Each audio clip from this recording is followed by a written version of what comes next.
और मेरे पास मुंबई से फोन आ गया कि आपका सिलेक्शन हो गया है। हेलो गाइस, अस्सलाम वालेकुम वरहमतुल्लाहि वबरकातुहू। मैं हूं आपका अकबर अहमद। स्वागत है आपका अपने यूट्यूब चैनल पे। और मैं अपने इसलिए कहता हूं क्योंकि मुझे लगता है कि ये जो चैनल है ये सिर्फ मेरा नहीं है, जितना मेरा है उतना आपका भी, क्योंकि आप मेरी फैमिली हो। और काफ़ी टाइम से मुझे ऐसा लग रहा था कि आप लोग को बहुत सारी चीज़ें मुझे बतानी है, बहुत सारी चीज़ें क्लियर करनी है कि कहीं जब स्पेशल जगह जाता हूँ या कहीं घूमने जाता हूँ तो ही मेरे ब्लॉग्स आते हैं, लेकिन जो मेरी डेली लाइफ के उसके ब्लॉग्स थोड़े से कम आते हैं। उसके रीज़न बहुत सारे हैं। एक तो क्योंकि कैमरा आप हर जगह कैरी नहीं कर सकते हो, और जो मेरा फ़ोन है वो ऑल टाइम उसकी जो स्टोरेज है वो फुल रहती है, और क्वालिटी भी थोड़ा सा उसकी डाउन है। तो मैंने कहा इंशाल्लाह हम जब आईफोन हमारे हाथ में आ जाएगा तब हम अच्छे अच्छे ब्लॉग्स जो हमारी डेली लाइफ के हैं वो भी आपसे रूबरू करेंगे, आपसे थोड़ी सी कनेक्टिविटी भी बढ़ाएंगे। तो इसलिए हमने सोचा कि चलो हफ्ते में एटलीस्ट एक वीडियो हम ऐसा लाएं जिससे मैं आपसे बात कर सकूं, हमारी जो दिल की बातें हैं वो आप तक पहुंचा सकें। तो बहुत सारे लोगों को लगता है कि मैं जो मेरा ब्लॉगिंग है या जो मैं वीडियोस बनाता हूं मैं सिर्फ यही करता हूं। काफ़ी सारे मेरे पास डीएम भी आए, इंस्टाग्राम पे भी आए, और इनफैक्ट सबसे ताज्जुब की बात ये है कि हमारे मौदाहा के बहुत सारे लोग हैं, उनको भी ऐसा लगता है कि मैं दिल्ली में हूँ या फिर मैं लखनऊ में था तो मैं सिर्फ एक्टिंग करता हूँ, सिर्फ व्लॉगिंग करता हूँ या सिर्फ वीडियोस बनाता हूँ, मैं कोई जॉब वॉब नहीं करता, इसी से मेरा घर चलता है, इसी से मेरा पेट चलता है। ऐसा बिल्कुल भी नहीं है। जब से मैंने अपनी एक्टिंग स्टार्ट करी और एक्टिंग के साथ साथ मैंने जॉब भी स्टार्ट करी, तो जॉब के साथ साथ मैंने एक्टिंग करी है। अभी आई थिंक मुझे लगता है कोई भी एक भी मंथ ऐसा नहीं गया होगा कि मैंने जॉब छोड़ी हो और 1 या 2 महीने मैंने सरवाइव करा हो एक्टिंग से, तो ऐसा नहीं है। साथ ही साथ मैंने मैनेज करा है, चाहे वो मैंने फिल्म करी हो या मैंने मुंबई का शूट किया हो, या फिर मैंने वेब सीरीज़ करी हो, या फिर मैंने बाला, खुदा हाफिज़, I am not Devdas, 1 2 Kapoor, जितना भी मैंने मीडिया में काम किया है या फिर मैंने थिएटर में काम किया है यूसुफ भाई के साथ, मितत भाई के साथ में, तो जितना भी मैंने काम किया है सारा मेरा जॉब के साथ में रहा है। जॉब के साथ मैंने अगर डे में जब जॉब में करता था तब मैं शाम में रिहर्सल करता था, और जब मेरी नाइट शिफ्ट चल रही थी तो मैं जो मेरी छुट्टी वाले दिन होते थे उसमें मैं ये सारा काम निपटाता था, या फिर शाम में रिहर्सल करते थे, क्योंकि जॉब 9 बजे थी एंड रिहर्सल होती है फिर 6 बजे, 6 से 8, तो मैं 2 घंटे करता था। तो इस तरीके से चलता था। और लखनऊ में जब मैं था तब भी मैं आपका इडोरो में बहुत सारे व्लॉग्स भी मैंने बनाए हैं, तो मैं इडोरो में था, वहाँ पे जॉब कर रहा था, क्यूए एंड आपका डेवलपमेंट की फील्ड में था। और जब मैंने फिर इडोरो छोड़ा एंड छोड़कर मैं दिल्ली शिफ्ट हुआ, तो यहाँ पे मैं सिर्फ व्लॉगिंग नहीं कर रहा हूँ, यहाँ पे जो मेरा मेन है वो जॉब है, और व्लॉगिंग को मैं साथ साथ लेके चल रहा हूँ। क्योंकि मुझे ऐसा लगता है कि जैसे लोगों का इंटरेस्ट क्रिकेट में होता है, लोगों का इंटरेस्ट आपका गेम में होता है, राइट, या फिर कहीं यहाँ जाना वहां जाना होता है, और होता क्या है ना कि वो लोग कवर नहीं करते, तो ऐसा लगता है कि वो लोग कुछ कर नहीं रहे हैं। तो अगर मेरा जो इंटरेस्ट है वो मेरा एक्टिंग में है या फिर मेरा आपका व्लॉगिंग में है, तो मुझे जो फ्री टाइम मिलता है, जो मुझे मेरा वक्त होता है, वो वक्त मैं इसमें देता हूँ, आपका व्लॉगिंग में, या इधर निकल गए घूमने फिरने, ये सारी चीज़ों में। अच्छा, होता क्या है कि आपके हाथ में जब कैमरा होता है तो आपका काम लोगों को दिखता है, लोगों तक पहुँचता है, और जिनके हाथ में कैमरा नहीं होता है वो भी उतना ही काम कर रहे होते। बस फ़र्क यहाँ पे सिर्फ एक छोटा सा है कि उनके हाथ में कैमरा नहीं है और आपके हाथ में कैमरा, जिसके थ्रू आपकी लाइफ में क्या चल रहा है लोगों तक जाता है। और जिनके पास कैमरा नहीं है, जो नहीं व्लॉगिंग या इस तरीके से काम कर रहे हैं, उनको लगता है कि सिर्फ वो हाँ जॉब कर रहे हैं, सेटल जॉब है, एंड ये तो इधर उधर घूम ही रहे हैं। बट ऐसा नहीं है, मैं एक अपनी प्यारी सी जॉब करता हूँ, और अभी मेरा क्यूए नहीं है, अभी मैं सिर्फ एक ही पोस्ट पे हूँ, फ्रंट एंड डेवलपर की पोस्ट पे हूँ मैं दिल्ली में। तो ये मेरा एक्चुअल काम है जिससे मेरी जीविका भी चलती है, मेरा घर भी चलता है, और जितने भी एक्सपेंसेस हैं वो भी चलते हैं, और मेरे ब्लॉग का खर्चा भी इसी से निकलता है। क्योंकि अभी यूट्यूब में इतना पैसा नहीं आ रहा है कि मेरे को लाखों रुपया महीने आ रहा है और मैं जॉब भी कर रहा हूँ और ये भी कर रहा हूँ और यहाँ जा रहा हूँ वहाँ जा रहा हूँ, ऐसा बिल्कुल भी नहीं है। अब बहुत, क्योंकि वो व्यूज़ पे बेस होता है, आप मेरे देखेंगे, क्योंकि बहुत सारे आप प्यार सपोर्ट तो दिखाई नहीं रहे हैं। एनीवेज, तो ये मेरा जो मेन काम है वो मेरा जॉब है, और इसके साथ साथ मैं अपना रील या फिर अपना यूट्यूब या फिर ब्लॉगिंग वो साथ साथ लेके चल रहा हूँ। एंड लखनऊ में था तो मैं मीडिया में भी काम कर रहा था, फिल्में भी कर रहा था, बट लास्ट 1 साल से अभी मैंने मीडिया का कोई काम नहीं किया है। एंड स्टिल आई एम इन दिल्ली। तो इस बात में मैं बहुत ज़्यादा बिलीव करता हूँ कि अगर ऊपर वाले ने आपके हक में ये इतना लिख दिया है तो कसम खुदा की आपसे उतना कोई छीन नहीं सकता। और इतना लिखा है, आप फिर चाहे जितनी मेहनत कर ले उससे ज़्यादा आपको मिल नहीं सकता। तो जितना लिखा हुआ है ऊपर वाले ने, जितना आपके हक में, आपके नसीब में लिख दिया है, उतना ना तो कोई छीन सकता है और उससे ज़्यादा ना आपको मिल सकता है, चाहे आप दिन रात एक कर दें। और बहुत सारा देखो कि भाई यार उसका लक बहुत अच्छा था, उसकी किस्मत काम कर गई, या उसका वो, तो कई बार होता है कि भाई, कई बार होता है कि आप सालों साल मेहनत करते हैं, राइट, लेकिन आपका सिक्का, ये कह सकते हैं कि आपका वक्त नहीं होता है, उस वक्त तक आपके हक में वो चीज़ें नहीं लिखी होती हैं, तो वो चीज़ें आपको नहीं मिलती हैं। और कई बार होता है कि इंसान स्टार्ट करता है और तुरंत एकदम हाइट पे चढ़ जाता है। बहुत अच्छा एक्सपीरियंस मैं आपके साथ में शेयर करूं, 2000 ये है आपका 2019 का है। तो हुआ क्या कि लखनऊ में एक फिल्म में मेरा सिलेक्शन हुआ। फिल्म का नाम था पगलेट, जिसमें विद्या बालन जी थी, सानिया जो दंगल में थी सानिया जी थी, सानिया मल्होत्रा जी थी, तो बहुत सारे अच्छे अच्छे आर्टिस्ट थे।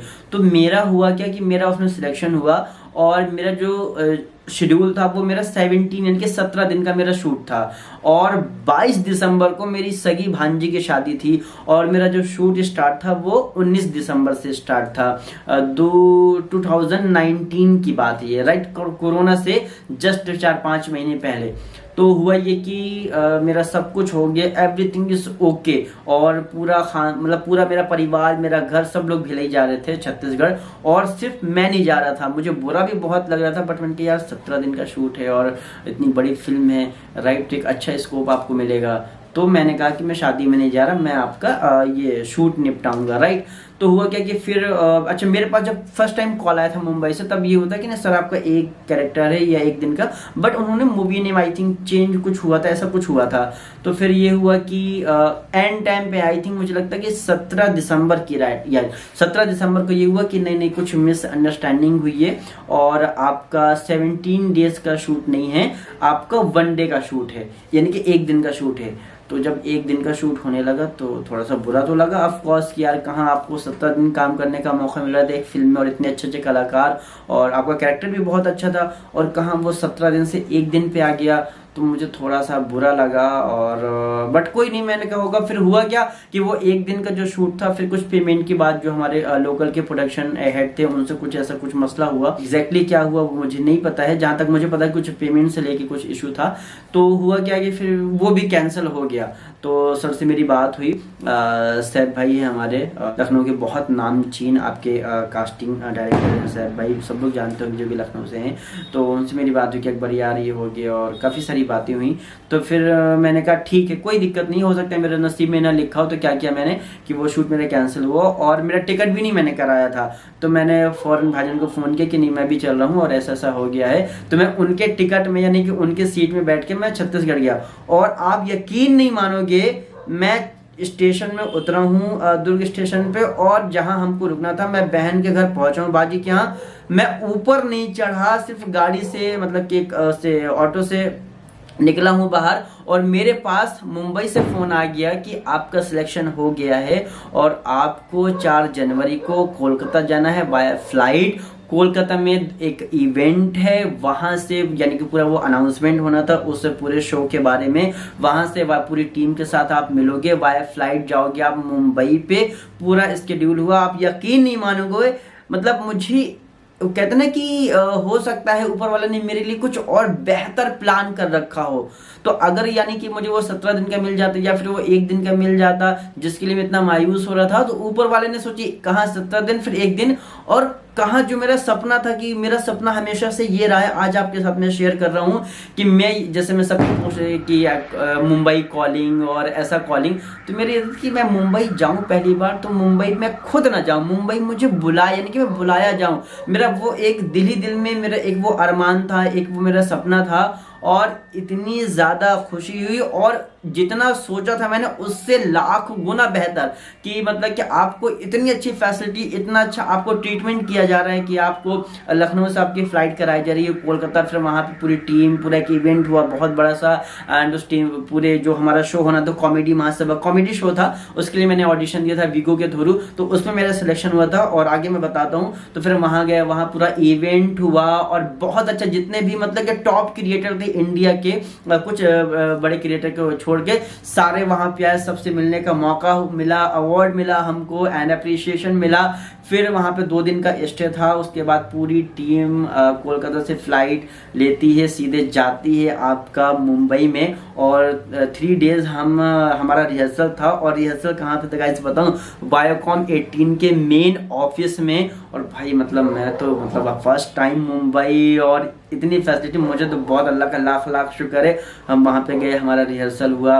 उसके बाद फिर 3 दिन जब हमारा रिहर्सल कंप्लीट हो गया, शो का पूरा फॉर्मेट क्या क्या है, उसके बाद हम शिफ्ट हुए आपका गोरेगांव वेस्ट में। इंटरनेशनल होटल है वहाँ पे, तो 3 किलोमीटर फिल्मिस्तान स्टूडियो से पहले है। तो वहाँ पे हम शिफ्ट हुए। वहाँ पे हम लोग ऑलमोस्ट आई थिंक मुझे लगता है कि 15 दिन रहे थे।